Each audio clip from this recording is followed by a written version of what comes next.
Sebuah pertanyaan menarik. Jika seseorang tinggal di pedalaman dan tidak punya akses tentang kekristenan ataupun agama Kristen, apakah saat dia mati masuk neraka? Kalau orang yang sama sekali nggak usah omonglah dari pedalaman lah. Kira-kira kalau orang hidup pada zaman Majapahit, ya kan? Dia nggak pernah dengar Yesus sama sekali. Apakah dia mati dia akan selamat? Nggak mungkin selamat.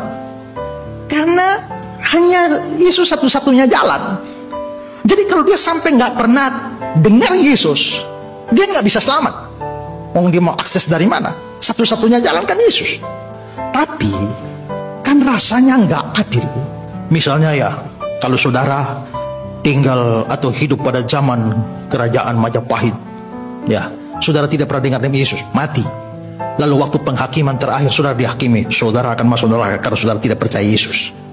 Saudara akan protes kan? Loh, saya bukan nggak mau percaya, saya nggak dengarnya aja nggak pernah kok. Maka orang yang tak pernah dengar Yesus, dia tetap tidak selamat. Tapi kalau dihakimi dengan standar iman pada Yesus, itu tidak adil. Lah terus bagaimana? Maka orang tidak percaya Yesus, tidak pernah dengar Yesus, dia akan dihakimi, tapi bukan atas dasar respon dia pada Yesus, tapi dia akan dihakimi berdasarkan hukum hati nurani yang dibahas dalam Roma pasal 1 dan Roma pasal 2. Maksudnya begini, bukankah Tuhan menurut Paulus di Roma 1 Roma 2, Tuhan telah menulis hukum 10 hukum itu di dalam batin kita? Maka bagi setiap orang itu ada yang namanya hati nurani. Nurani itu pengaruh Arab, hati nur ini. Nur itu cahaya. Jadi ada sunaidesis dalam bahasa Yunani ya. Sun bersama-sama, desis bicara, bicara bersama-sama. Jadi semua kita tuh punya hati nurani. Di hati nurani itulah Tuhan taruh hukumnya. Makanya kita bisa lihat bahwa kenapa kalau satu kali kita mau mencuri kan ada suara tuh ya. Saya dulu, saudara, pernah pergi ke satu toko. Lalu saya lihat pulpen bagus. Lalu saya pikir, wah ini ambil nih. Zaman dulu belum ada zaman CCTV. Maka caranya saya ambil pulpen, saya masukkan di kaos kaki saya.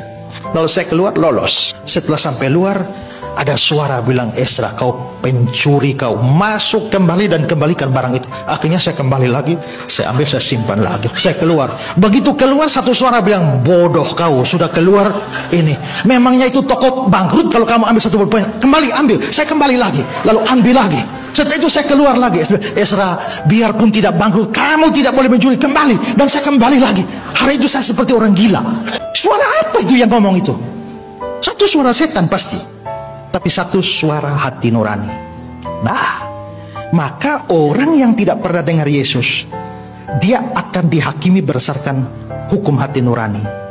Dan nanti akan dibuktikan semua orang berdosa sebenarnya telah melanggar hukum hati nurani.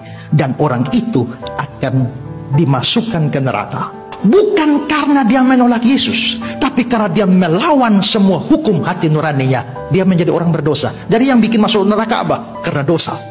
Bukan karena dia tolak Yesus. Tapi kalau saudara dapat kesempatan dengar Yesus tapi masih tolak, hukum yang kedua ini yang berlaku itu. Ya. Wah, kalau begitu mending hidup di zaman Majapahit ya? Tidak. Ya, pokoknya orang hidup zaman apa saja, dia harus percaya Yesus. Ada orang tanya, Pak, bagaimana dengan orang-orang perjanjian lama yang sudah mati Yesus belum lahir? Kalau Yesus satu-satunya jalan, bagaimana dengan Abraham?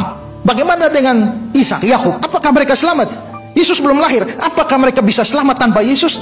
Tidak bisa. Mereka harus percaya Yesus. Tapi bedanya apa? Mereka kan sudah ada nubuat tentang Yesus. Maka Abraham, Ishak, Yakub, Musa dan lain harus beriman kepada Yesus yang akan datang.